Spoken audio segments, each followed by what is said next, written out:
Hello students, welcome in EVS class 5th.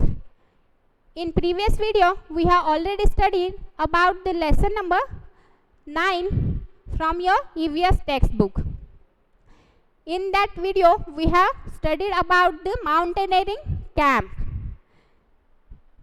Today, we will continue the same topic, mountaineering camp, और उसी का एक topic हम आज डिस्कस करेंगे जो कि है क्रॉसिंग द रिवर.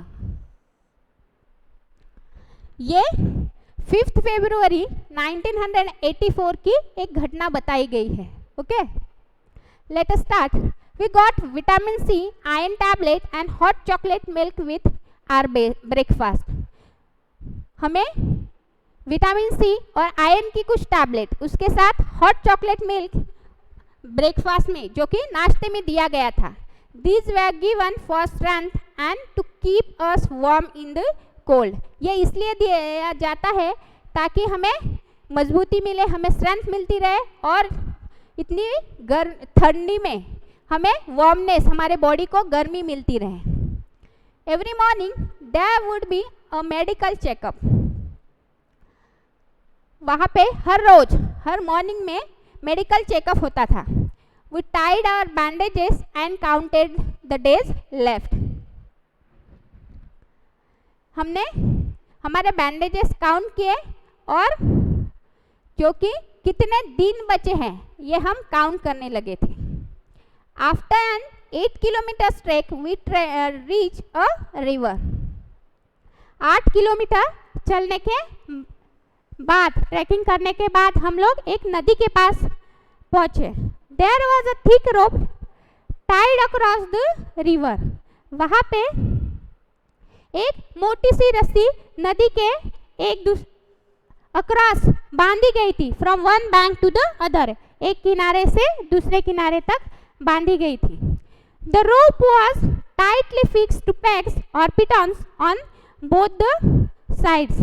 ये जो रस्सी है वो बहुत अच्छे तरीके से टाइटली पेग्स और पिटॉन के साथ, पेग्स और पिटॉन्स मतलब ये एक आयरन रॉड रहते हैं या फिर कोई मेटल्स के रॉड रहते हैं जिसमें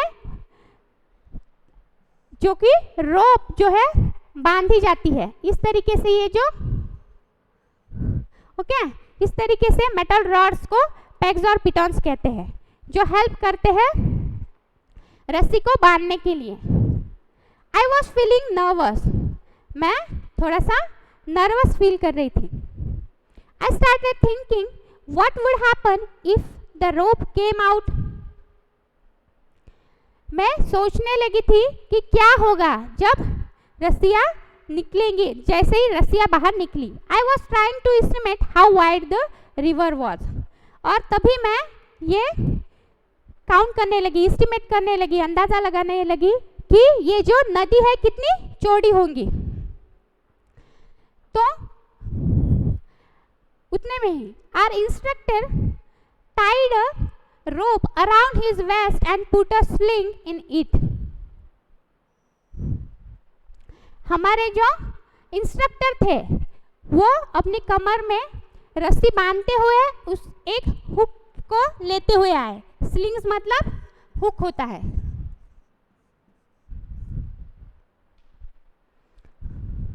He then put the sling on the thick rope tied across the river. और फिर उन्होंने नदी के एक दूसरे किनारे से दूसरे किनारे तक अक्रॉस द रिवर ये जो स्लिंग की हेल्प से एक मोटी सी रस्सी को बांध दिया. जैसे सपोज ये जो हुक है इसमें रस्सी को अटका के बांध दिया. No one was ready to step into the fast flowing river. कोई भी तैयार नहीं था नदी के इतने तेज बहाव में आगे जाने के लिए. Everyone was pushing each other to go first. सब एक दूसरे को धकेल रहे थे कि पहले आप जाओ या फिर पहले आप. I stood last in the line hoping that no one would see me. मैं बिल्कुल सबसे पीछे खड़ी थी ये सोचकर कि मुझे कोई और ना देखे. Just then our instructor came near me with the sling and rope in his hands. उतने में ही हमारे इंस्ट्रक्टर मेरे पास आए. उनके हाथ में स्लिंग और रोप थी, मतलब जो हुक और रस्सी थी।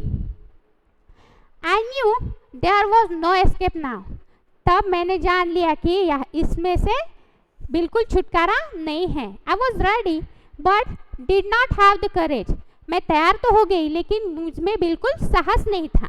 Sir could guess my fear, sir ने शायद ये पहचान लिया। ही call out loudly 3 cheers for Sangeeta madam, and before I knew it someone had gently pushed me into the water। और जो उनके सर थे उन्होंने ये पहचान लिया कि मैडम तो डरी हुई है, तभी उन्हें चीयर अप करने के लिए वो बोल पड़े, जोर से चिल्लाने लगे कि संगीता मैडम के लिए चीयर करो, 3 cheers for संगीता मैडम। और इतने में मुझे कुछ पता चले, किसी ने तो भी मुझे पानी में हल्के से धक्का दे दिया और मैं पानी में चली गई। I felt as if my feet were frozen, मुझे ऐसे लगने लगा था कि मेरे पैर बिल्कुल पानी में जम गए हैं। I started shivering, my teeth were chattering, मैं बिल्कुल ठंड के मारे कांपने लगी थी और मेरे दांत भी चटरिंग करने लगे थे, बजने लगे थे। I got hold of the rope and started putting my feet firmly on the river bed। मैंने रोप को पकड़ा और अपने पैर जो कि रिवर बेड में, रिवर के अंदर बिल्कुल फर्मली, टाइटली वहाँ पे रख दिए। As I walk further in the river got deeper and slowly the water reached up to my neck। जैसे मैं आगे बढ़ती रही तो मुझे बहुत ज़्यादा गहराई महसूस हुई। Slowly the water reach up to my neck, और धीरे धीरे पानी का जो बहाव था वो उनके नेक तक आने लगा। In the middle of the river I lost my balance and started sleeping, जैसे मैं बीच में वो पहुंची उन्होंने अपना बैलेंस खो दिया। I lost my balance and started sleeping, वहाँ पे वो फिसलने लगी थी। I was so scared and felt so cold that the rope slipped from my hands। I started shouting for help। जैसे ही वहाँ पे बहुत मैं डरी हुई थी और इतनी ठंड के मारे मुझे पता ही नहीं चला कि कब मेरे हाथ से रस्सी छूट गई। I started shouting for help, और फिर मैं चिल्लाने लगी मदद के लिए। I was sure I would be carried away by the river। तब मुझे बिल्कुल यकीन हो गया था कि मैं इस नदी के बहाव में, नदी के साथ बह जाऊंगी। But no, I found that I was tied with the rope to the sling. तब मुझे पता चला कि मैं तो रोप और उस हुक से बांधी हुई हूँ tightly. Okay, hold the rope, I could hear the shouts. रस्सी को पकड़ो, ऐसा मैंने पीछे से आवाज सुनी। I somehow managed to get hold of the rope and pull myself forward। मैंने कैसे तो भी खुद को संभाला और रस्सी को पकड़ा और आगे की तरफ खुद को धकेल दिया। Pull myself forward slowly with some courage। I reached the river bank। थोड़ा सा साहस जुटाते हुए मैं कैसे तो भी नदी के किनारे पहुंच गई। I felt a special kind of happiness as I came out of the water। मुझे बहुत खुशी हुई कि मैं कैसे तो भी पानी के बाहर आ गई, और वहाँ पे एक स्पेशल काइंड ऑफ, एक अलग ही खुशी उन्हें फील होने लगी थी। Happiness on finishing a challenging task, और ये जो खुशी थी वो टास्क खत्म करने की थी। Now standing on the bank I was calling out to the others to hold the rope tightly. अब नदी के किनारे पे खड़े होके मैं खुद वहाँ पे लोगों के लिए होल्ड द रोप ऐसे चिल्लाने लगी थी। I knew that this confidence was a result of facing a challenge with करेज, और मैं अब जानती थी कि ये जो आत्मविश्वास है वो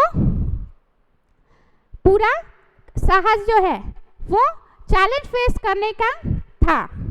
यहाँ पे कुछ क्वेश्चंस आंसर दिए हैं, हम वो देखेंगे।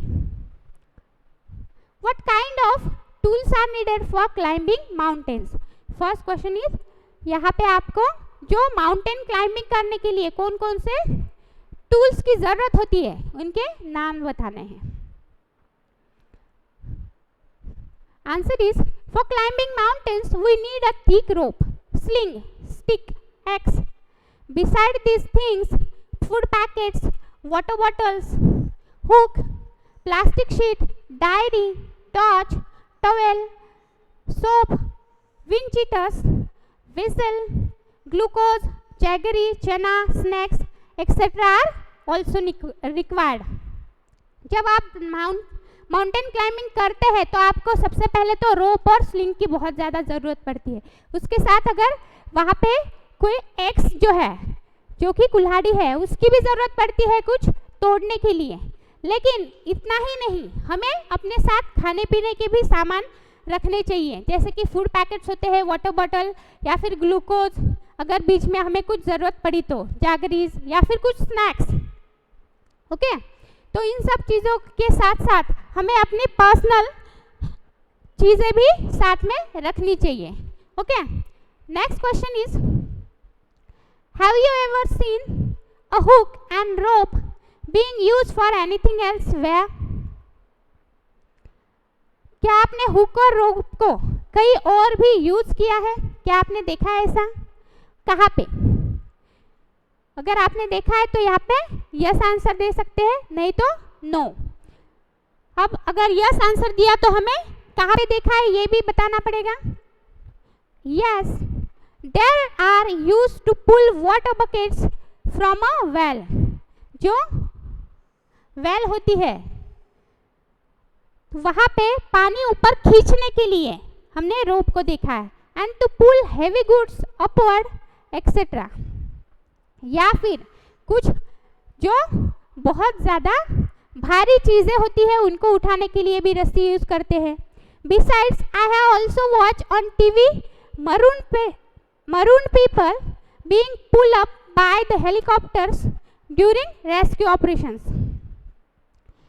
रेस्क्यू ऑपरेशन के दौरान जो भी बीच में फंसे हुए जो लोग होते हैं वो उनको हेलीकॉप्टर से निकालने के टाइम पुलअप करने के लिए भी रस्सियों का हेल्प किया जाता है, और वो भी हुक के साथ होती है. Okay, next question is, what else can we use if we want to cross a river in the mountain? आप और क्या यूज कर सकते हैं नदी को क्रॉस करने के लिए माउंटेन के बीच में? To cross a river in the mountain we need a thick rope, sling and pitons. हमें मोटी सी रस्सी, एक हुक और पिटॉन्स मतलब जो मेटल रॉड्स होते हैं जिसकी हेल्प से क्रैक्स के अंदर या फिर कैसे भी उसे फिक्स किया जाता है जहाँ पे जगह हो, और उसकी हेल्प से रिवर को क्रॉस किया जाता है. Why do you need extra energy on the mountains? आपको माउंटेन्स के ऊपर चढ़ने के लिए एक्स्ट्रा एनर्जी की जरूरत क्यों पड़ती है? तो ये जो माउंटेन्स होते हैं जब हम चढ़ते हैं तो ग्रेविटी के अगेंस्ट हम इसके अगेंस्ट ग्रेविटी के अगेंस्ट हम चढ़ते हैं, इसीलिए यहाँ पे एक्स्ट्रा एनर्जी लगती है. Answer is, this is because we have to rise up against the gravitational force. Gravitational force के अगेंस्ट हमें चढ़ना पड़ता है. Further it is tough to walk over the rocky surface of mountain in comparison to the flat surface of plains. अब यहाँ पे चढ़ना बहुत टफ होता है, इसीलिए भी ज़्यादा एनर्जी लगती है, और हम ग्रेविटी के अगेंस्ट भी चलते हैं, इसीलिए भी यहाँ पे ज़्यादा एनर्जी लगती है. Next question is, have you ever heard of anyone who has done something adventurous? What? क्या आपने किसी एडवेंचरस चीज़ के बारे में सुना है? एडवेंचरस मतलब होता है कुछ रिस्की, जिसमें बहुत सारा रिस्क हो. What? Yes, one of my friend went for trekking last summer. It was really adventurous. मेरा जो फ्रेंड था वो ट्रैकिंग के लिए गया था पिछले समर में, वो भी एक एडवेंचरस ही, बहुत ज़्यादा एडवेंचरस था। आप यहाँ पे एग्जांपल्स दे सकते हैं स्कूबा डाइविंग की, ओके, स्काई ग्लाइडिंग जो रहता है वो भी। Next question is, have you ever done anything adventurous? क्या आपने कुछ ऐसा किया, एडवेंचरस किया है? If yes, tell your class, write about it in your own words. आपको अगर ऐसा किया है तो आपको आपकी क्लास को इसमें के बारे में बताना है और लिखना है अपने ओन लैंग्वेज में, अपने शब्दों में इन्हें लिखना है। The answer will be, last summer when I went to Shimla I cross a mountain river using rope, sling and pitons as mentioned in the chapter. It was a very adventurous experience. जैसे कि एक adventure के बारे में जैसे बताया है, वैसे ही शिमला में ये लोग गए थे, तब उन्होंने भी रोप, स्लिंग और पिटॉन्स का यूज़ करके वहाँ पे माउंटेनियरिंग की है। ओके, तो स्टूडेंट्स आज के लिए बस इतना ही, मिलते हैं हमारे नेक्स्ट वीडियो में। Thank you.